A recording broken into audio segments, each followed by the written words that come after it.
हम लोग इस समय दिष्टकारी पढ़ रहे हैं कि पीएन जंक्शन डायोड जो होता है वो एक दिष्टकारी की तरह किस तरह से काम करता है।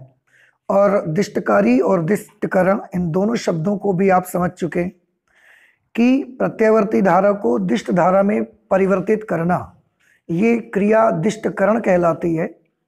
और एसी को डीसी में जो डिवाइस बदलती है उसे हम दिष्टकारी कहते हैं। लास्ट क्लास में हमने देखा कि पीएन जंक्शन डायोड का यूज हम अर्ध तरंग दिष्टकारी के रूप में करते हैं, लेकिन क्योंकि अर्ध तरंग दिष्टकारी में जो प्रत्यावर्ती धारा का एक चक्र में केवल आधा चक्र का ही दिष्टकरण हो पाता है, पूरे चक्र का दिष्टकरण नहीं हो पाता और हमारी आधी वेव यानी कि जो हाफ साइकिल होता है अल्टरनेटिंग करंट का वो वेस्ट हो जाता है।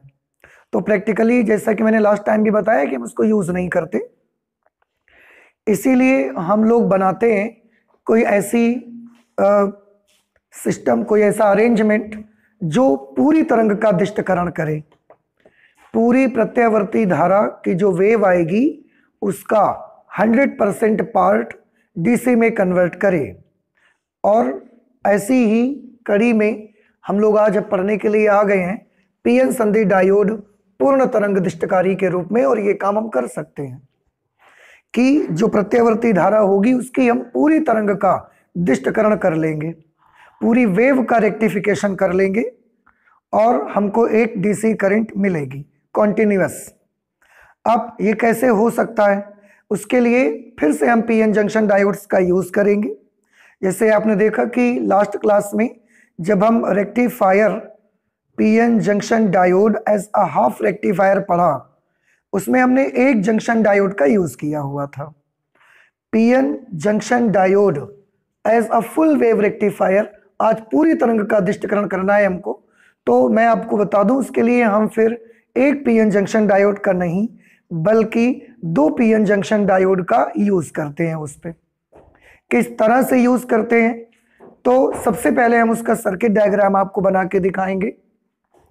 जैसे लास्ट क्लास में भी सर्किट डायग्राम आपने बनाया था हाफ वेव रेक्टिफायर के लिए, सिमिलरली एक सर्किट डायग्राम आपका फुल वेव रेक्टिफायर के लिए बनेगा। और इन आर्टिकल्स में ये जो भी आप आर्टिकल पढ़ रहे हैं, PN junction diode as a half wave rectifier, PN junction diode as a full wave rectifier, इन दोनों प्रकार के रेक्टिफायर्स में जो इनमें सबसे ज्यादा इंपॉर्टेंट चीज होती है वो होता है उसका सर्किट डायग्राम। परिपथ आरेख उसका सबसे इंपॉर्टेंट होता है। परिपथ आरेख आपने सही से बनाया फिर उसको लिखना उतना ज्यादा डिफिकल्ट नहीं रहता है, लेकिन आपके मार्क्स इस बात पर डिपेंड करते हैं एग्जामिनेशन में कि आपने सर्किट डायग्राम अच्छा बनाया कि नहीं बनाया। तो सर्किट डायग्राम आपसे बहुत बढ़िया और अच्छा सही बनना चाहिए। तो देखते हैं क्या परिपथ आरेख बनाना है हमको। ठीक है, सबसे पहले स्टार्ट करते हैं वही प्रोसेस कि सबसे पहले जो हमारे घरों में एसी वोल्टेज आएगा उसको सबसे पहले हम ट्रांसफार्मर में ले जाएंगे और सुइटेबल वोल्टेज कन्वर्ट करेंगे उसका। ठीक है, क्योंकि एक बार एसी का दिष्टकरण हो गया, एक बार एसी डीसी में कन्वर्ट हो गई ना, उसके बाद हम उसके वोल्टेज को चेंज नहीं कर सकते, because we can't use transformer in DC circuits. DC circuit में ट्रांसफार्मर काम नहीं करते, इसलिए एक बार अगर एसी को हमने डीसी में बदल दिया उसके बाद हम वोल्टेज चेंज नहीं कर सकते। इसलिए जितना वोल्टेज आपको चाहिए, जितना जरूरत है, वो वोल्टेज आप एसी का पहले ही बदल लो जब वो डीसी नेचर में कन्वर्ट नहीं हुई है उस वक्त, तो उसके लिए ट्रांसफार्मर लगाना रहता है। और देखिए कैसे बनेगा उसका सर्किट डायग्राम मैं बना के आपको दिखाता हूं। सबसे पहले यहां पर मुझे एसी का सोर्स बनाना पड़ेगा। यहां पर एसी हमको देनी है। ये 2 टर्मिनल मैंने बनाए और ये 2 टर्मिनल वो टर्मिनल हैं जो आपके घर में जो भी अल्टरनेटिंग करंट आती है, अल्टरनेटिंग वोल्टेज आता है, वो इन 2 टर्मिनल्स के बीच में आप देंगे। यहां ये एसी वोल्टेज ऐसा आप सप्लाई करेंगे। ये इनपुट यहाँ दिया जाएगा इन दो टर्मिनल्स के बीच में। इसके बाद ये जो दो टर्मिनल होंगे, इन दोनों टर्मिनल्स को हम कनेक्ट कर देंगे एक ट्रांसफार्मर की प्राथमिक कुंडली से।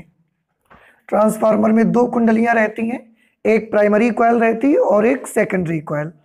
तो ये जो एसी वोल्टेज आएगा इनपुट, उसको हम ट्रांसफार्मर की प्राइमरी कॉइल में कनेक्ट कर देंगे। प्राइमरी कॉइल में कनेक्ट कर देंगे। ये हम क्रोड का सिंबल बना देते हैं यहाँ पे, और ये पूरा ट्रांसफार्मर का सिंबल होता है। इसमें द्वितीयक कुंडली भी लगेगी, वो सेकेंडरी कॉइल हमने यहाँ लगा दी। ये सेकेंडरी कॉइल ट्रांसफार्मर की प्राइमरी कॉइल है ये, और ये है ट्रांसफार्मर की सेकेंडरी कॉइल। इस बार जैसा कि मैंने बताया कि आपको दो डायोड्स यूज करने पड़ेंगे। एक डायोड ये लगेगा जिसका ये पी रीजन है और ये एन रीजन है, और एक डायोड आपको यहां लगाना पड़ेगा और उसका भी पी रीजन और एन रीजन हम इस तरह से कनेक्ट करेंगे। ये डायोड का पी रीजन होगा और ये दूसरे डायोड का एन रीजन रहेगा। इसको हम मान लेते हैं कि ये डायोड D1 है और इसको मान लेते हैं कि ये डायोड D2 है। दो जंक्शन डायोड हमने यूज कर लिए यहाँ पर।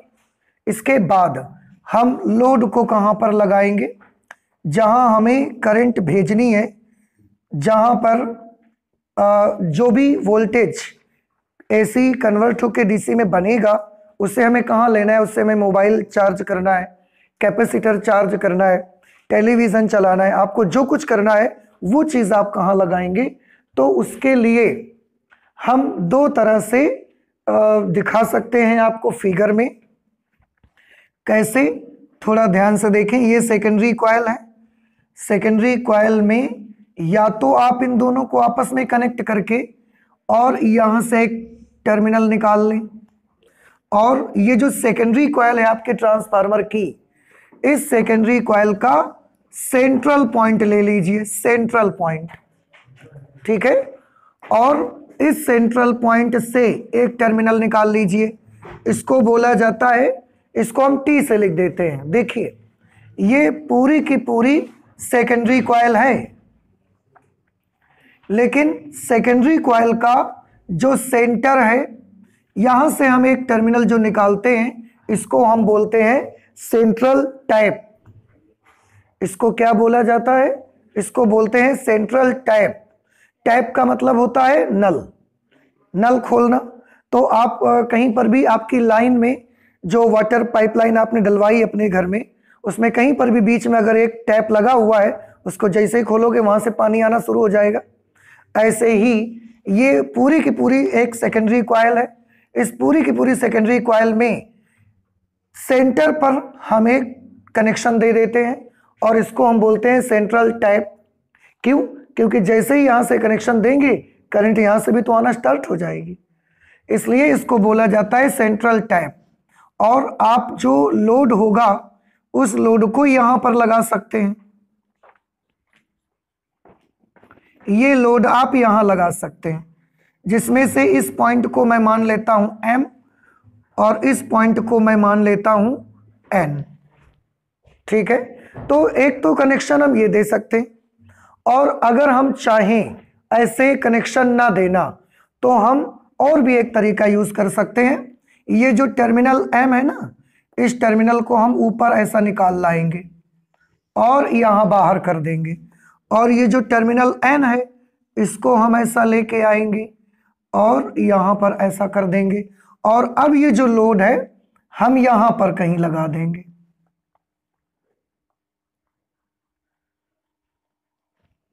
यहां पर कहीं लगा देंगे। तो आप अपनी फिगर में या तो ऐसा कनेक्शन दिखा सकते हैं, और या तो अपनी फिगर में ये दोनों टर्मिनल बाहर ले जा करके भी आप लोड रेसिस्टेंस को शो कर सकते हैं। उसमें M पॉइंट यहां से कनेक्ट है तो ये M पॉइंट रहेगा, और ये N पॉइंट यहां से देखो वायर से कनेक्ट है, तो ये एंड पॉइंट उस वक्त यहां पर आ जाएगा। इस तरह से हम लोड लगा सकते हैं। अब देखिए, दो लोड मैंने लगा के आपको दिखाए हैं। आप कोई एक लोड यूज करेंगे, चाहे आप यहां यूज कर सकते हैं या इसको हटा दीजिए तो फिर वही लोड यहां यूज कर सकते हैं। देखिए, मैं इसको हटा के आपको दिखाता हूं। ये देखिए आप, ठीक है, ये कनेक्शन वही बिल्कुल कनेक्शन है। वो अंदर मैंने कर दिया था, ये थोड़ा बाहर निकाल के ले गए हम, बस इतना सा मैंने किया हुआ है। तो ये जो आ रही है यहां से वायर, यहां कनेक्ट किया हमने और ये एम लेके आ गए। ये टर्निंग जो बनाई गई है, इसलिए आपको ये मत लगे कि ये तार में भी जुड़ा हुआ है। इस तार में इनके कनेक्शन नहीं है। ये टर्मिनल हम बिल्कुल बाहर निकाल के ले गए, ऐसा एन से ले गए। तो अगर एम से एन की ओर करंट जाना होगा तो कैसे जाएगी? एम से एन की ओर जाना होगा तो पहले करंट यहां आएगी, फिर यहां आएगी, फिर ऐसे जाएगी और ऐसे आके तब एन पर पहुंच जाएगी। तो एम एन यहां पर भी हो सकते हैं, एम एन यहां पर भी हो सकते हैं। दो में से किसी एक जगह पर आप अपने लोड को यूज कर सकते हैं। चाहे तो आप यहां लगा लें लोड,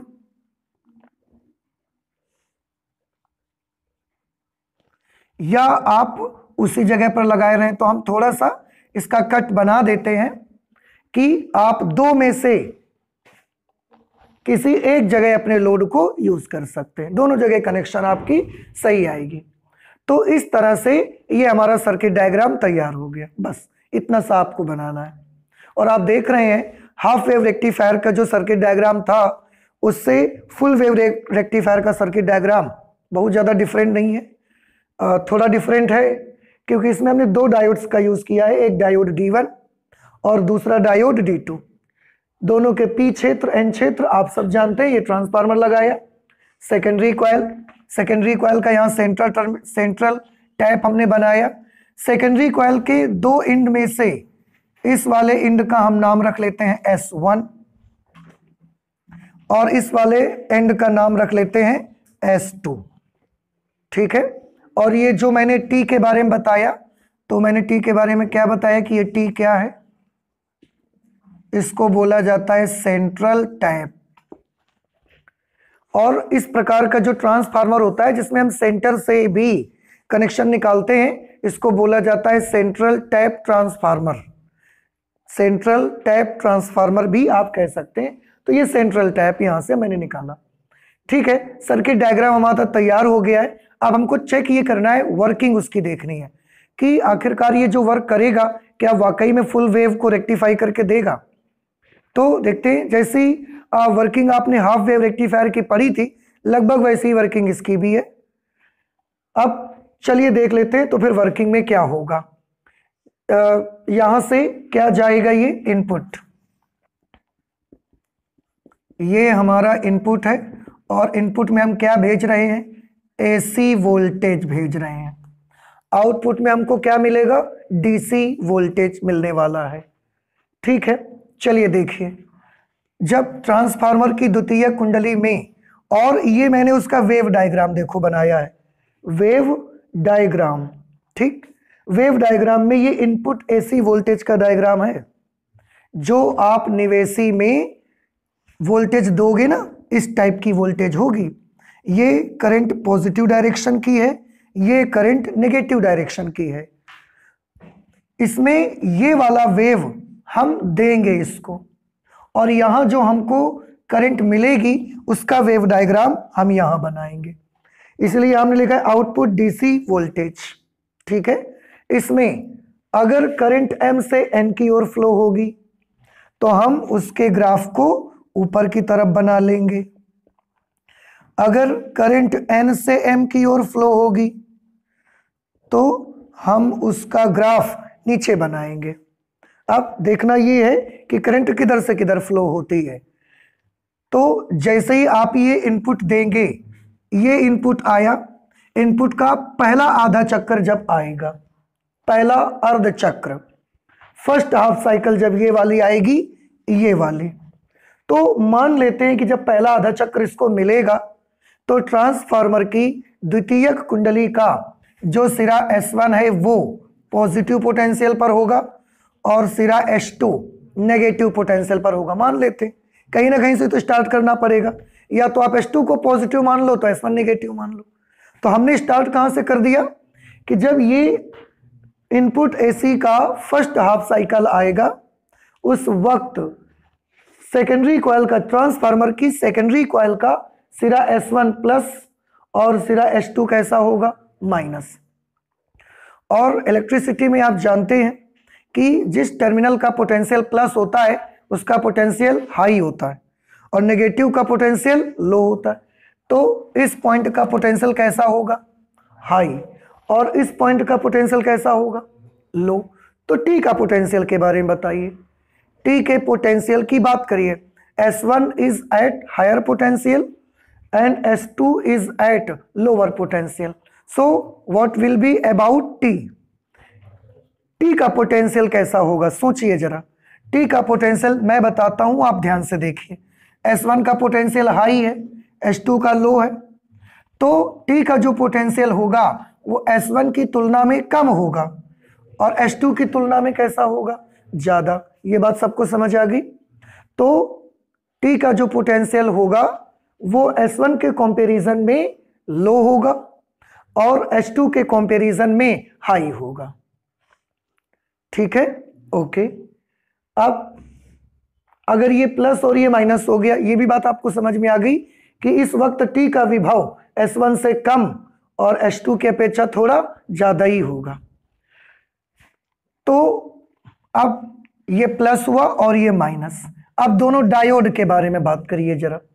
अगर ये प्लस हो गया है और ये माइनस, तो डायोड D1 और ये जो डायोड D2 हमने बनाया है, इन दोनों डायोड्स में कौन अग्र अभिनत रहेगा और कौन उत्क्रम अभिनत रहेगा, या दोनों अग्र रहेंगे या दोनों उत्क्रम रहेंगे? सोचिए। D1 का P रीजन किससे कनेक्ट हो गया, पॉजिटिव।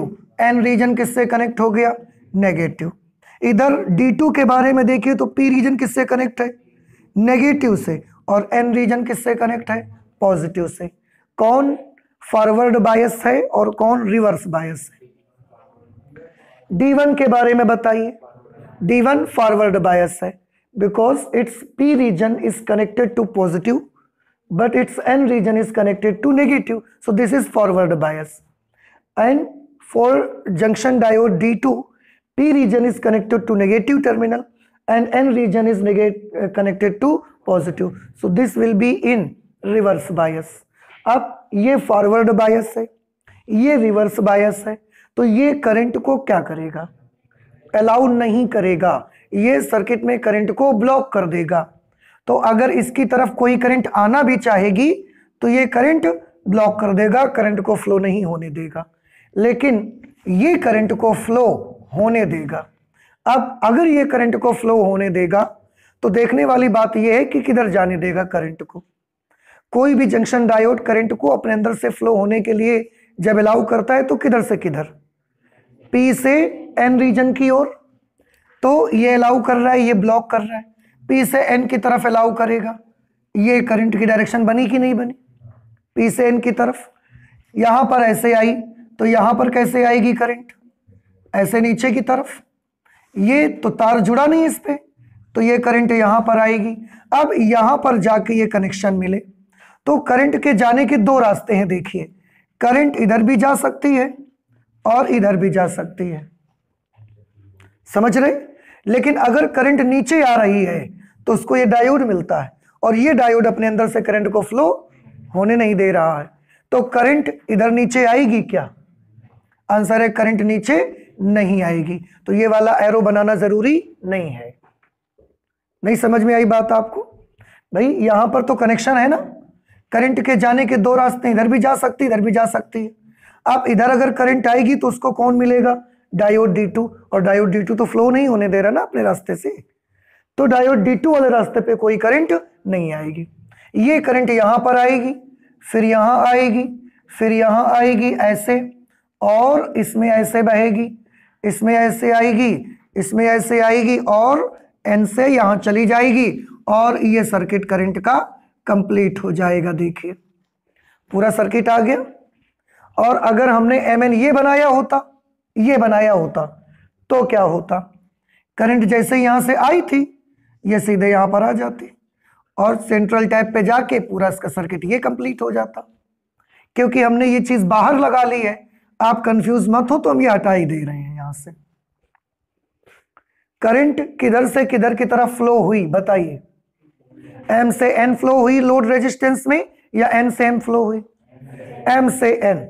कौन कहां पर? फर्स्ट हाफ साइकिल में ना। और एम से एन वाली करंट का किधर बनाना है ग्राफ आप? ऊपर साइड। तो इसका ग्राफ हम ऐसा ऊपर साइड बना लेते हैं, ऐसे बना दिया। समझ आया आपको? ठीक। अब अगला हाफ साइकिल आएगा, देखो जब प्रत्यावर्ती इनपुट एसी वोल्टेज का नेक्स्ट हाफ साइकिल आएगा उस वक्त क्या हो जाएगा बताइए? उस वक्त सिरा S1 नेगेटिव और सिरा S2 कैसा हो जाएगा? पॉजिटिव। अगर S1 नेगेटिव और S2 पॉजिटिव तो अब कौन हाई पोटेंशियल और कौन low potential? S2 is at higher potential, S1 is at lower potential. एक चीज और, इसके पहले ये वाले हाफ साइकिल की बात सोचो। इस वाले हाफ साइकिल में लोड रेजिस्टेंस में करंट किधर से किधर फ्लो हुई? M से N। Current always flow from higher potential to lower potential. आप जानते हैं कि करंट हमेशा उच्च विभव से निम्न विभव की ओर बहती है। तो M और N में किसका विभव उच्च है और किसका विभव निम्न है? M का विभव बताइए। उच्च मींस पॉजिटिव, और N का पोटेंशियल लो है यानी कि नेगेटिव। कौन से साइकिल में? पर फर्स्ट हाफ साइकिल की मैं बात कर रहा हूं, ठीक है। अच्छा था। अब आया second half cycle. Second half cycle में S2 कैसा हो गया? प्लस। S1 कैसा हो गया? नेगेटिव। तो T का पोटेंशियल बताइए। S2 की तुलना में कम और S1 की तुलना में ज्यादा। समझ आ गया? अच्छा, अब जब ऐसा होगा तो डायोड D2 और D1, फिर सोचिए डायोड D2 क्या करेगा? उस डायोड D2 किस बायस में रहेगा इस समय? P क्षेत्र प्लस से जुड़ा, N क्षेत्र माइनस से जुड़ गया, तो ये हो गया फॉरवर्ड बायस। और डायोड D1 का P क्षेत्र नेगेटिव से देखो जुड़ा है और N रीजन कहाँ कनेक्ट है? प्लस। तो ये कैसा हो गया? ये रिवर्स बायस हो गया। इस बार कौन डायोड करंट को फ्लो नहीं होने देगा? D1 डायोड करंट को फ्लो नहीं होने देगा क्योंकि वो रिवर्स बायस में हो गया, वो करंट को ब्लॉक कर देगा। और डायोड D2 करंट को फ्लो होने देगा क्योंकि ये फॉरवर्ड बायस है। अब ये तो बहने ही नहीं दे रहा, बात छोड़ दो इसकी, तो ये फ्लो होने दे रहा है। किधर से किधर फ्लो होने देगा? P से N की तरफ। तो इसकी वजह से जो करंट फ्लो होगी वो करंट ऐसे फ्लो होगी, P से N की तरफ। फिर आगे कहां जाएगी? ऐसे जाएगी, यहां पर आएगी। यहां आने के बाद करंट कहां कहां जाना चाहेगी? दो रास्ते मिलेंगे उसको, या तो एक तरफ ऊपर भी जा सकती है और इधर भी जा सकती है करंट। किधर जाएगी किधर नहीं जाएगी? ऊपर साइड जाएगी कि नहीं? नहीं जाएगी, क्योंकि अगर ऊपर जाती है तो उसको कौन मिलेगा? डायोड D1 मिलेगा, और उसने तो करंट को क्या कर रखा है, तो उस रास्ते पर वो एंटर नहीं करेगी।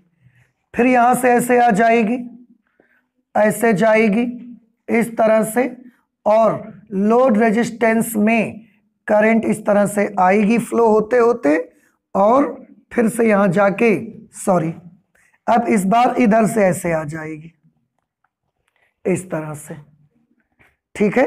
लेकिन चाहे जैसे फ्लो हो, M से लोड रेजिस्टेंस में देखो करंट किधर से किधर आ रही है। इस बार भी लोड रेजिस्टेंस में करंट M से N की तरफ ही आ रही है, देखा आपने। इस बार M और N में बताइए कौन हाई पोटेंशियल है कौन लो पोटेंशियल है? इस बार M अभी भी हाई पोटेंशियल पर है और N अभी भी लो पोटेंशियल। क्यों? क्योंकि current always flows from higher potential to lower potential. तो M अभी भी प्लस है और N अभी भी माइनस है। तो सर्किट जो हमारा लोड रेजिस्टेंस है उसमें M से N की ओर फ्लो हुई। तो बताएं हम ये ग्राफ, इसका और इसका हाफ साइकिल का बनाना है, तो ये ग्राफ में मैं फ्लैट बना दूं, ऐसे ऊपर की ओर ऐसा बना दिया जाए या नीचे की ओर बना दिया जाए? ऊपर की ओर, क्योंकि करंट इस बार भी M से N की ओर फ्लो हुई है, ऐसा बना देना चाहिए। याद आया आपको? कल वाले ग्राफ को सोचिए और आज वाले ग्राफ को देखिए। कल वाले में ये आधी वेव का दिष्टकरण नहीं हुआ करता था, वेस्ट हो जाती थी, एनर्जी बर्बाद हो जाती थी हमारी, इसलिए प्रैक्टिकली हम उसका यूज भी नहीं किया करते। अब फिर से एसी का नेक्स्ट हाफ साइकिल आएगा, एसी का नेक्स्ट हाफ साइकिल ये वाला आएगा। तो अब क्या हो जाएगा बताइए? ट्रांसफार्मर की सेकेंडरी कॉइल का सिरा S1 पॉजिटिव और सिरा S2 कैसा हो जाएगा? नेगेटिव। अब सिरा S1 प्लस हो गया, सिरा S2 माइनस हो गया। फिर से बताइए कौन सा डायोड अग्रभिनत और कौन उत्क्रम अभिनत? डायोड D1 अग्रभिनत और डायोड D2 उत्क्रम अभिनत। कौन सा डायोड करंट फ्लो होने देगा? D1 फ्लो होने देगा, D2 ब्लॉक कर देगा। D1 अगर फ्लो होने देगा तो उसकी वजह से लोड रेजिस्टेंस में करंट किधर से किधर बहेगी? It is again from M to N, and in this case also M is at higher potential and N is at lower potential. Again means we should make the diagram in wave again in the above of this reference line. इस line के ऊपर ही फिर से हमको graph बनाना चाहिए, ठीक है? अच्छा, फिर से ये वाला नेक्स्ट हाफ साइकिल आएगा। अब ये वाला नेक्स्ट हाफ साइकिल आएगा तो इस सिचुएशन पर सेकेंडरी कॉइल, ट्रांसफार्मर की सेकेंडरी कॉइल S का सिरा S1 बताइए, नेगेटिव। सिरा S1 अब कैसा हो जाएगा? नेगेटिव। और सिरा S2 पॉजिटिव। कौन सा डायोड अग्रभिनत? D1 अग्रभिनत कि D2 अग्रभिनत? D2 अग्रभिनत और D1 उत्क्रम अभिनत, रिवर्स बायस। कौन सा डायोड करंट को फ्लो कराएगा? D2। कौन नहीं कराएगा? D1 नहीं कराएगा, तो D1 ब्लॉक कर देगा, D2 फ्लो कराएगा उतनी देर तक। तो और लेकिन लोड रेजिस्टेंस में करंट किधर फ्लो करवाएगा? M से N की ओर फ्लो करवाएगा। बात समझ में आई? तो चाहे डायोड D1 फ्लो करवाए या डायोड D2 फ्लो करवाए, इसका भी वेव डायग्राम अगर मैं बनाऊंगा तो ऐसा ही आएगा, फिर अगले वाले का ऐसा, फिर अगले वाले का ऐसा। अब आप समझ भी गए कि क्यों ऐसा होगा। लेकिन इस बार कोई भी हाफ साइकिल हमारा वेस्ट नहीं हो रहा है, कोई भी हाफ साइकिल हमारा बर्बाद नहीं हो रहा है एसी का। हर हाफ साइकिल का हम क्या कर लिए? हम दिष्टकरण कर लिया है हमने हर हाफ साइकिल का। किसी भी हाफ साइकिल को हमने वेस्ट होने नहीं दिया इस बार, ठीक है? और इस तरीके से हमने एसी को किस में बदल दिया? डीसी में, M से N की ओर। और यही वर्किंग हमने यहां पर नोट करके रखी है बस। तो जो हमने आपको बता दिया वो यहां पर लिख दिया, आप भी नोट कर सकते हो। तो मायने ये नहीं रखता कि लैंग्वेज में लिखा क्या है, हम तो वही लिखते हैं जो यहां हम करके दिखाते हैं आपको। आपको ये लैंग्वेज नहीं याद रही थी, कोई प्रॉब्लम नहीं है, आपने समझा ना, बस अपने समझने के अकॉर्डिंग आप लैंग्वेज बना के लिखिए, वो सबसे अच्छी लैंग्वेज होगी। देखिए क्या लिखा है हमने, वर्किंग प्रत्यावर्ती निवेशी वोल्टेज के पहले अर्धचक्र में ट्रांसफार्मर की द्वितीय कुंडली S का सिरा S1 टर्मिनल T के सापेक्ष, जो सिरा S1 है वो टर्मिनल T के सापेक्ष धनात्मक और सिरा S2 टर्मिनल T के सापेक्ष ऋणात्मक होता है पहले आधे चक्र में। इस स्थिति में डायोड D1 अग्रभिनत तथा डायोड D2 उत्क्रम अभिनत होता है। अतः डायोड D1 लोड प्रतिरोध RL में वैद्युत धारा M से N की ओर प्रवाहित होने देता है, जबकि D2 नहीं होने देता। क्यों? क्योंकि उत्क्रम अभिनत है। प्रत्यावर्ती निवेशी वोल्टेज के दूसरे अर्धचक्र में क्या होता है? दूसरा जो आधा चक्कर आएगा ये वाला, दूसरे अर्धचक्र में ट्रांसफार्मर की द्वितीय कुंडली S का सिरा S1 टर्मिनल T के सापेक्ष ऋणात्मक हो गया। देखो अब S1 नेगेटिव हो गया ना, तथा सिरा S2 टर्मिनल T के सापेक्ष धनात्मक हो जाता है। इस स्थिति में डायोड D1 उत्क्रम अभिनत तथा डायोड D2 अग्रभिनत होता है। इस बार D1 रिवर्स बायस हो गया, D2 फॉरवर्ड बायस हुआ। अतः D1 लोड प्रतिरोध RL में धारा प्रवाहित नहीं होने देता, क्योंकि ये तो रिवर्स बायस हो गया ना, तो D1 नहीं प्रवाहित होने देता। परंतु अब डायोड D2 के कारण लोड प्रतिरोध RL में M से N की ओर धारा प्रवाहित होती है। इस प्रकार डायोड D1 व D2 बारी बारी से, एक बार डायोड D1 तो एक बार डायोड D2, फिर D1 फिर D2, बारी बारी से प्रत्यावर्ती निवेशी वोल्टेज के दोनों अर्धचक्रों के दौरान लोड प्रतिरोध RL में धारा को एक ही दिशा में प्रवाहित होने देते हैं। समझ रहे हैं? ऐसा नहीं करते कि D1 अगर चलेगा तो M से N फ्लो होगी और D2 चले तो N से M फ्लो होगी, ये नहीं करते। वो बारी बारी से एक दूसरे की मदद करते हुए हर बार करंट को लोड रेजिस्टेंस में M से N की ओर ही वो फ्लो करवाते हैं। ठीक है, इस प्रकार पूर्ण तरंग दिष्टकारी में निर्गत वोल्टेज एक दिशीय, देखो एक दिशा में आ गए कि नहीं आ गए? ठीक है, स्पंदों, पल्स अभी भी है, देखो पल्स अभी भी है कि अविरत श्रेणी मतलब कॉन्टिन्यूअस सीरीज। कल डिसकॉन्टिन्यूअस था, डिसकॉन्टिन्यूअस बीच बीच में रुक के आता था। पहले ऐसा ग्राफ आया, फिर कुछ देर तक रुका रहता था, फिर ग्राफ आया। जैसे आपने फैन अगर उससे चलाया, अपना डीसी फैन, अगर यहां पर आपने डीसी फैन लगा दिया तो वो फैन जब करंट आएगी एकदम घूमा फिर रुक गया, फिर घूमा फिर रुक गया, फिर घूमा फिर रुक गया, तो इससे आपको कोई फायदा नहीं होगा और फालतू का वेस्ट हो रहा है। पहले ये होता था, लेकिन अब आ तो लगातार रहा है, कहीं रुक नहीं रहा है, लेकिन maximum minimum maximum minimum maximum minimum maximum minimum maximum minimum अभी भी हो रहा है। तो क्या गुण आ चुका है? एक दिशा वाला गुण आ चुका है। अभी क्या बाकी रह गया है? अभी भी स्पंद हमको देखने को लेकिन मिलते हैं। अविरत भी हो चुका है, कॉन्टिन्यूअस लगातार मिलेगी आपको, लेकिन अभी भी इसमें फ्लक्चुएशन आपको मिलेगा, जो लगातार मैक्सिमम मिनिमम मैक्सिमम मिनिमम ये वैल्यू अभी भी हो रही है। ठीक है, लेकिन यूनिडायरेक्शनल हमने कर लिया उसको। ठीक है, अच्छा क्या फुल डीसी हमको मिल रही है? अब आंसर है फुल डीसी तो अभी नहीं मिल रही है भाई। डीसी का ग्राफ हमने लास्ट टाइम भी आपको बना के दिखाया, कैसा होता है, बिल्कुल स्ट्रेट लाइन जैसा होना चाहिए। बात समझ में आई कि उसमें ये फ्लक्चुएशन नहीं चाहिए हमको। लेकिन अभी भी जो हमको डीसी मिली, आउटपुट में जो हमको ये वोल्टेज मिल रहा है, आप देखिए इसमें थोड़ा सा डीसी में और एसी के नेचर में क्या डिफरेंस होता है। एसी का नेचर क्या होता है बताइए?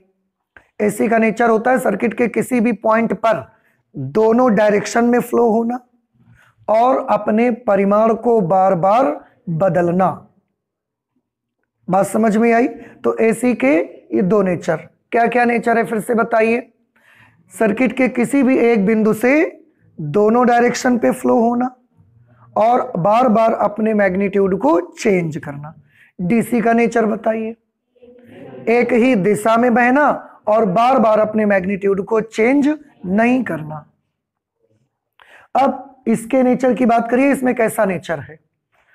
क्या इसमें ये दोनों दिशाओं में बह रही है?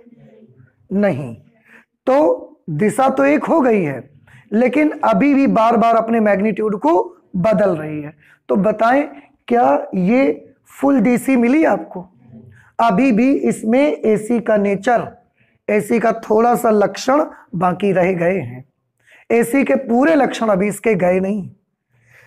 देखो, चाहे अगर ये वाली रेफरेंस लाइन यहां के बजाय यहां बना के मैं आपको दिखाऊं तो आप देखिए, कभी इस लाइन से ऊपर जाता है, कभी नीचे, ऊपर नीचे ऊपर नीचे ऊपर नीचे होता है। तो क्या इसमें से एसी के पूरे लक्षण खत्म हुए? Answer is no. अभी भी इसमें एसी के बहुत सारे लक्षण बाकी हैं।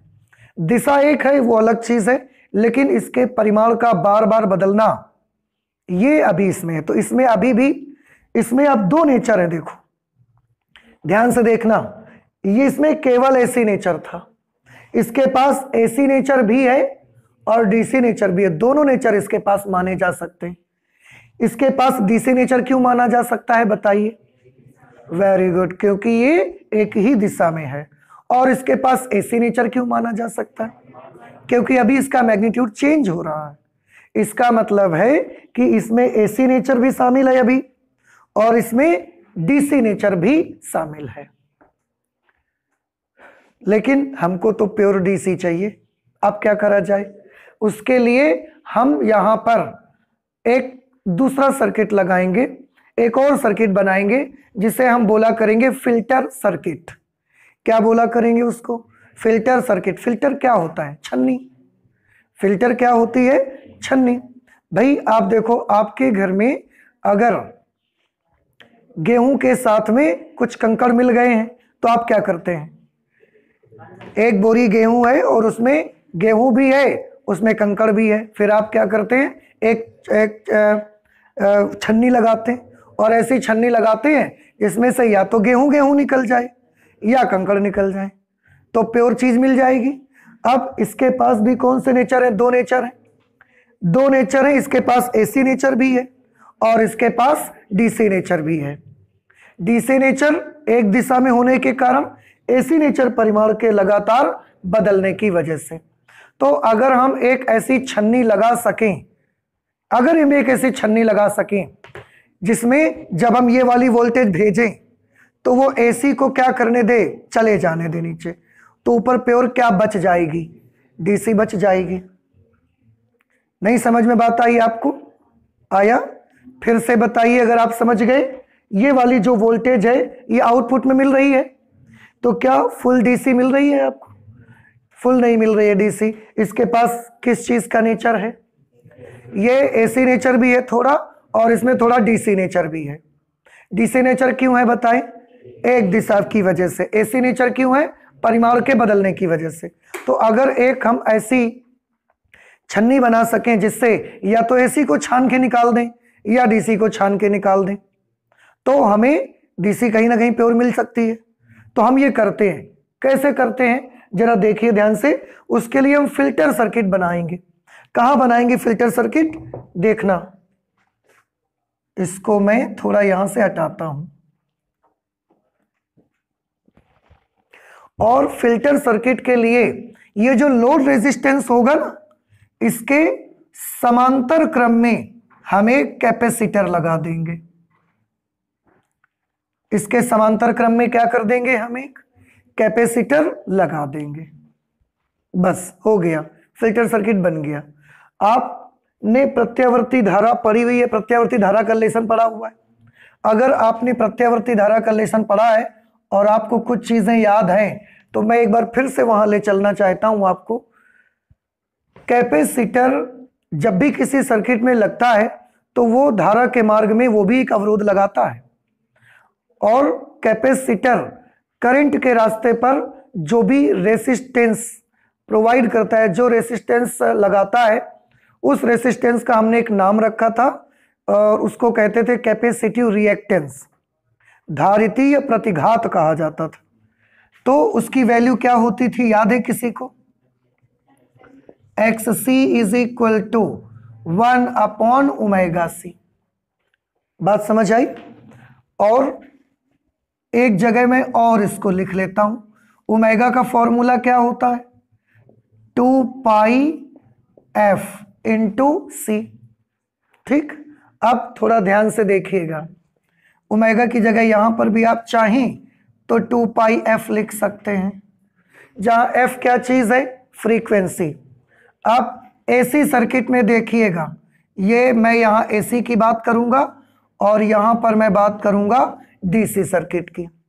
एसी सर्किट में एसी की फ्रीक्वेंसी कितनी होती है?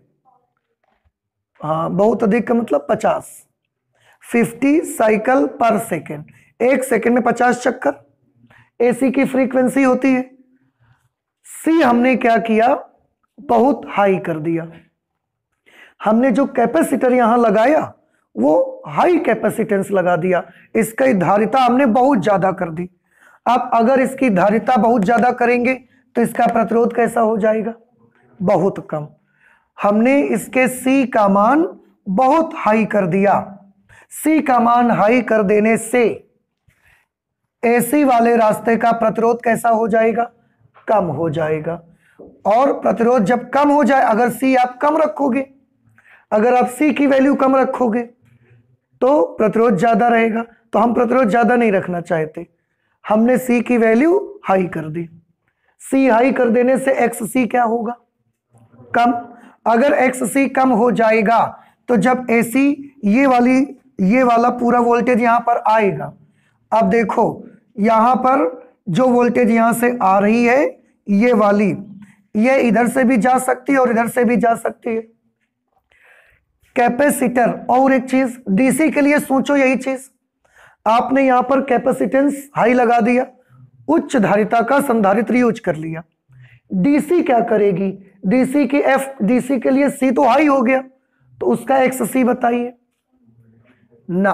क्यों? DC की फ्रीक्वेंसी 0 होती है। DC की फ्रीक्वेंसी कितनी होती है? 0। अब अगर फ्रीक्वेंसी 0 है तो C कितना भी हाई कर लो आप, 0 मल्टीप्लाई करके उसको क्या बना देगा? 0। अगर ये 0 कर देगा तो XC कैसा हो जाएगा? इन्फिनिटी। XC अनंत हो जाएगा, बहुत ज्यादा हो जाएगा। तो मैं फिर से एक बार आपको बताना चाहूंगा, आप ध्यान से देखिएगा। संधारित्र AC को क्या करेगा और DC को क्या करेगा? AC के लिए संधारित्र का प्रतिरोध बताइए, कम है कि ज्यादा है? कम है। और DC के लिए संधारित्र का प्रतिरोध बहुत ज्यादा है।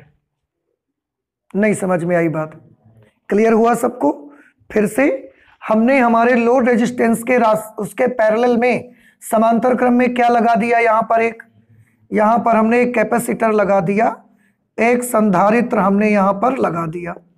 संधारित्र जब लगाया तो संधारित्र वाली लाइन पर AC के रास्ते में प्रतिरोध जो लगेगा वो कैसा होगा? वो प्रतिरोध बहुत कम लगेगा। और DC के लिए जो प्रतिरोध होगा वो कैसा होगा? बहुत ज्यादा। अब ये नेचर पहुंचा, यहां से ये नेचर ऐसा पहुंचा, जैसे ये पहुंचा, इसको जाने के 2 रास्ते हैं भाई, इसका अल्टीमेट टारगेट तो N ही है ना, M से N जाना है इसको। तो ये यहां से M से ऐसे जा रहा है और यहां से भी चल के तो N तक आ सकता है, और ये यहां से ऐसे जाके N तक आ सकता है। देखो यहां से आके वो चाहे तो इस रास्ते से, छोटे रास्ते से N तक आ जाए, और वो चाहे तो इस रास्ते से आके N तक आ जाए। दोनों बात समझ में आई? अब कैपेसिटर जब रास्ते पे लगा है तो ये किसके लिए, AC या DC, किसके लिए प्रतिरोध कम लगा रहा है? AC के लिए। लेकिन DC के लिए कितना लगा रहा है? तो जब DC यहां पर आती है, उसने यहां झांक के देखा, जैसे ही झांका तो DC को इसने क्या किया? मना कर दिया। क्यों? क्योंकि DC के लिए कैपेसिटर का प्रतिरोध कैसा होता है? बहुत ज्यादा। तो DC को इधर नहीं आने देगा। लेकिन किसके लिए प्रतिरोध कम है इसका? AC के लिए। तो ये AC नेचर को आने देगा, अलाउ कर देगा, कि AC से बोलेगा तुम आओ और DC को बोलेगा कि तुम मत आओ। ठीक है? अगर DC को रास्ता नहीं मिलेगा तो DC कहां से जाएगी? मजबूरन उसको आगे वाले रास्ते से आना पड़ेगा, और ये AC को ऐसा चले जाने देगा। समझ आ गया? इस तरह से RL में कौन पहुंचेगा बताइए? DC। जो AC नेचर होगा करंट का वो तो यहीं से चला जाएगा, DC नेचर यहां पर पहुंचेगा, और लोड रेजिस्टेंस में आपको क्या मिलेगी? प्योर DC मिल जाएगी। नहीं समझ आया? तो इस सर्किट को हमने क्या बता दिया? Filter circuit. छन्नी लगा दी, देखो AC छान के अलग हो गया, DC छान के अलग हो गया। बात समझ में आई? हम चाहें तो इसको एक और तरह से एक्सप्लेन कर सकते हैं, वो भी आपके लिए समझना जरूरी है, उसको भी आप समझिए। देखिए मैं आपको बताता हूं। एक तो ये सिंपल एक्सप्लेनेशन है, बहुत आसान सा, इसकी मदद से हमने बड़े आसानी से आपको कह दिया कि इसके पास AC और DC दोनों नेचर है।